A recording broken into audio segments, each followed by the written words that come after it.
अस्सलामुअलैकुम वरहमतुल्लाहि वबरकातुहू। अल्लाहुम्मा सल्लि अला मुहम्मद व अला आलि मुहम्मद कमा सल्लैत अला इब्राहीम व अला आलि इब्राहीम इन्नका हमीदुम मजीद।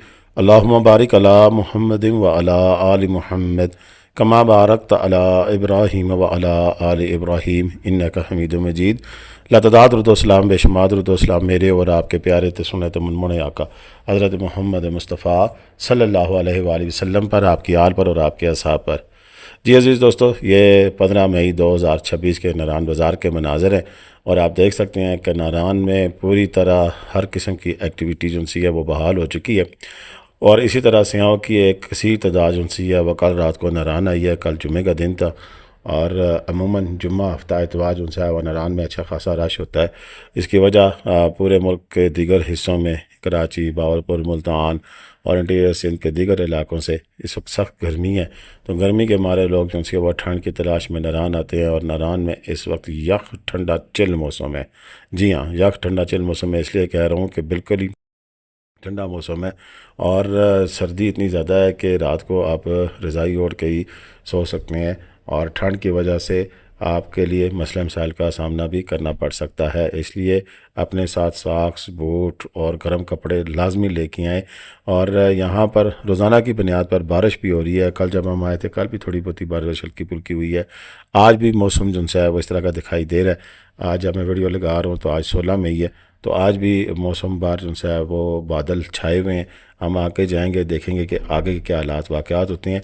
इस दफ़ा मैं नारान आया हूँ तो अगले पिछले 2 टूर्स के बदले में इस दफ़ा थोड़ी मुख्तलिफ हालात इस तरह की दिखाई दे रही है कि जो होटल वगैरह बंद थे वो तकरीबन अब फुली ऑपरेशनल हो चुके हैं और नारान का बस कोई इक्का दुक्का होटल रह गया होगा जो कि अभी तक फंक्शनल नहीं होगा, बाकी मैक्सिमम जो होटल हैं वो सारे फंक्शनल हो चुके हैं। अगर हम रेस्टोरेंट यानी खाने पीने की बात करें तो खाने पीने के भी तकरीबन मैक्सिमम जो होटल हैं वो सारे ओपन हो चुके हैं।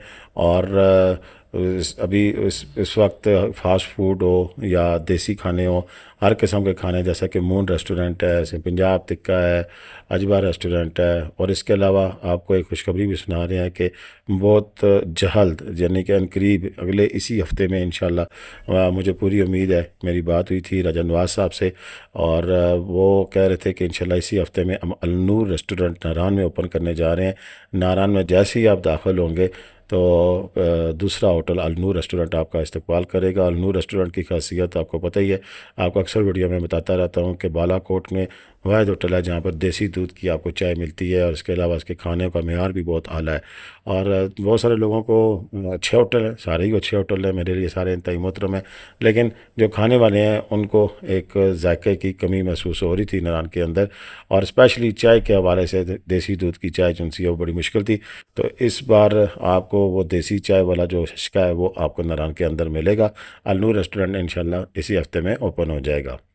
अच्छा, रश की सूरत हाल की बात करें तो आप खुद देख भी पा रहे हैं और ये वक्त ऐसा है कि इसमें अभी तक ज़्यादातर लोग आगे बाबूसर की तरफ गए हुए थे। रात की वीडियो हमने बनाई है, इंशाल्लाह वो अलग से वीडियो भी आपके सामने रखेंगे। इधर इंटरनेट का मसला है, अभी भी है। और हम माउंट याद में आज रात को ठहरे हैं। माउंट याद भी ओपन हो चुका है और इसके रूम भी बड़े ज़बरदस्त हैं। माउंट याद नारान के अंदर वो वाहिद होटल है जो कि लग्जरियस होटल है और साफ़ सुथरा, नीट एंड क्लीन और सारी सहूलियात के साथ स्पेशली फैमिलीज़ के लिए बहुत अच्छा होटल है। अगर किसी ने बुकिंग करानी है तो आप मुझसे रब्ता कर सकते हैं, मैं डायरेक्ट इनके ऑनर से आपका रब्ता करा दूँगा। और इंशाल्लाह इस वक्त जो ईद से पहले का जो डिस्काउंट ऑफ़र है वो आपको अवेल हो जाएगी। ये अगले हफ्ते की मैं बात कर रहा हूँ। ईद के बाद फिर इनके फुल एंड फाइनल रेट्स हैं वो इनकी वेबसाइट पर भी जाके आप देख सकते हैं। लेकिन फिर भी अगर किसी दोस्त ने बुकिंग करानी हुई तो मैं स्पेशल अपने सब्सक्राइबर के लिए उनसे सिफारिश कर सकता हूँ, कुछ डिस्काउंट ज़रूर दिलवा दूँगा। तो इसके लिए आपको मेरे से रब्ता करना होगा। 0313522224 मेरा मोबाइल नंबर है, आप मुझसे रब्ता कर सकते हैं।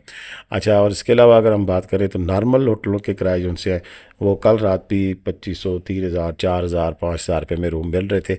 और उसमें कोई ऐसी कोई दो राय नहीं थी कि नॉर्मल जो होटल हैं वो इस रेट पे मिल रहे थे। आज सैटरडे, ज़्यादा रश की तवक्को है, हो सकता है 5 से 6 हज़ार तक किराए चले जाएं, लेकिन इससे ज़्यादा किराए इस वक्त नहीं है। इसके अलावा एक और बड़ी अहम चीज़ है जो मैं कुर की बात आता हूँ, वो ये है कि आप नारान 2 बजे तक पहुँच जाएँ। 2 बजे आकर आप अपना रूम ले लें तो उस वक्त इंतहाई मुनासिब पैसों में आपको रूम मिल जाता है। तो उसके बाद जब आप लेट होते हैं तो फिर रश की नौयत का कोई पता नहीं चलता है। यहाँ पर एकदम से 20-30 कोस्टरें घुस आएँ तो वो अंदाज़ा नहीं होता, फिर एकदम से गाड़ियाँ भी आ जाएँ। एक चीज़ की कमी मैंने देखी है कि पेट्रोलियम प्राइसेस बिल्कुल ज़रूर इफ़ेक्ट हुई हैं और फैमिलीज़ की तादाद, उनकी फैमिलीज़ यानी कि गाड़ियों की तादाद उस तरह कम थी, इंडिविजुअल ज़्यादा थे। और मेरे अपने जो सब्सक्राइबर कुछ फैमिलीज़ कराची लाहौर की मुझे मिली हैं, उनका भी शुक्रिया मैं अदा करता हूँ। मैंने नाम तो सभी मुझे नहीं याद रहे, ना मैंने सबसे पूछा, लेकिन जो जो दोस्त मुझे मिले उनका शुक्रिया कि वो उन्होंने मुझे देखा और नारान के अंदर और मेरे से मुलाकात की। मैं अल्लाह ताला से हर वक्त आजिज़ी की दुआ मांगता हूँ कि अल्लाह ताला जितनी मुझे इज़्ज़तों से नवाज रहा है उतनी मुझे आजिज़ी भी अता फरमाए। लिहाजा कोई अगर मिलना चाहे, कहीं मुझे देखे तो बगैर हिचकिचाहट से मिल सकता है। मैंने कभी किसी को मिलने से मैं आरी नहीं हुआ हूँ। अल्हम्दुलिल्लाह अल्लाह ताला ने जो इज़्ज़त दी है ये आप लोगों की वजह से है और इसमें मुझे नखरा करने की कोई ज़रूरत नहीं है। तो बहरहाल जी, महाराज सफ़र अभी जारी है, हम आगे चलेंगे, आपको दिखाएंगे कि नारान से आगे के क्या हालात हैं। और इस वक्त झील शरीफ मलूक भी ओपन है और लालाजार भी ओपन हो चुका है। दोनों जीप ट्रैक है। कल ये भी देखेंगे कि जीप के किराए इस वक्त क्या चल रही हैं और सुबह में बात भी करूँगा जीप वालों से, वो भी आपके सामने रखेंगे। इसके अलावा आप मुझे बताएं कि नारान के हवाले से क्या आपको अपडेट चाहिए। इस दफ़ा जो मेन वीडियो मेरी होगी वो थोड़ी इस तरह मुख्तलिफ होगी कि नारान, बालाकोट से नारान जाते हुए कौन कौन से ऐसे पॉइंट है जहाँ पर आप रुक सकते हैं, एंजॉय कर सकते हैं, तो वो सारे पॉइंट भी हम उसमें शामिल करेंगे इस वीडियो में। तो नारान से आगे बाबूसर तक भी जो पॉइंट है उनके बारे में भी इंशाल्लाह अलग अलग से सारी तफसीली गुफ्तगू होगी कि कौन कौन से पॉइंट है जहाँ पर आप 1 डे ट्रिप कर सकते हैं। क्योंकि नारान आकर तो इस तरह की कोई एक्टिविटी नहीं है बच्चों के लिए, ना ही कोई चेयर लिफ्ट है इस तरह की, सिर्फ राफ्टिंग पॉइंट है या जिप लाइन वगैरह है, झूले शूले हैं। बाकी तो ऐसा कोई ऐसी चीज़ नहीं है कि जिसके हवाले से लोग जो फैमिली हैं, बच्चे स्पेशली, वो कुछ इंजॉय कर सकें।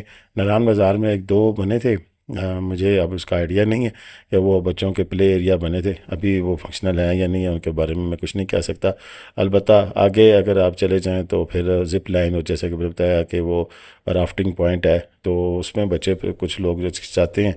तो ऐसे में मेरी कल याद कहाँ डेवलपमेंट अथॉरिटी से मैंने गुजारिश भी की थी कि टूरिज़म के हवाले से नारान का एक बड़ा नाम है, तो इसमें कोई पार्क वगैरह, बच्चों का थीम पार्क शार्क होना चाहिए जिसमें बच्चे इंजॉय कर सकें। लेकिन देखें, अगर ये वीडियो आपके देख रहे हैं तो इतनी देखें कि ये वायरल हो और ये मैसेज उनसे है वो अरबाब इख्तियार तक पहुँचे, KP की गवर्नमेंट तक पहुँचे, कि वो इस तरफ भी ध्यान दें कि कुछ ना कुछ हो। जैसा कि मरी के अंदर है कि आपके अंदर कुछ नहीं तो कार्ट ट्रेन्स हैं जिसके अंदर वो टूर कराते हैं। मरी से नथिया गली, मरी से थरियाटा और मरी से पिंडी पॉइंट की चेयर लिफ्ट है। तो चेयर लिफ्ट तो कम से कम 3-4 हैं। KPK के अंदर एक ही चेयर लिफ्ट थी यूबिया के अंदर और वो भी ख़त्म हो गई है। अभी उसमें एबटाबाद में किसी प्राइवेट आदमी ने लगाई हुई है, उसके बारे में अभी कुछ नहीं कहा जा सकता कि उसका क्या सीन है क्या नहीं है, मैंने अभी तक वो खुद नहीं देखी है।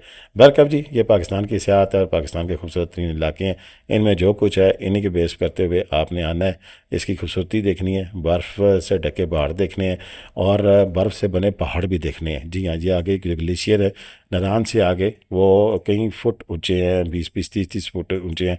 उनमें से जब गाड़ी गुजरती है तो उसका एक अपना ही मज़ा है और अपना ही शश्का है। तो बहरकब जी, आज की वीडियो इतनी थी। मैंने तकरीबन कोशिश की है कि सारी मोटी मोटी जो अपडेट्स हैं आप तक पहुँचा दूँ। हाँ, पेट्रोल के हवाले से पिछली वीडियो में तशनीगी रह गई थी, लेकिन इस दफ़ा हम पूरी डिटेल से उसको मॉनिटर कर रहे हैं। मैं खुद अपनी होंडा सिटी पे आया हूँ और अब तक पहले जहाँ मैं पेट्रोल डलवाया करता था तो 3,500 रुपये का डलता था, अब डला है तकरीबन 5,500 से 6,000 रुपये का, तो तकरीबन आलमोस्ट डबल हो गया काम। तो पेट्रोल जहाँ पहले 15 से 15,000 रुपये तक लग जाता था, अब वो 20 से 25,000 से 30,000 कर लें पिंडी से इस्लामाबाद से। तो बहरहाल फाइनल में उसके रिमार्क्स भी दूंगा अपनी किसी अगली वीडियो में कि कितना पेट्रोल लगा था। अब तक इतनी इजाज़त है। अल्लाह हाफ़िज़। पाकिस्तान जिंदाबाद, पाकिस्तान पाइंदाबाद। जीते रहे, खुश रहें, बाद दुआ में याद रखिएगा। अल्लाह हाफ़िज़।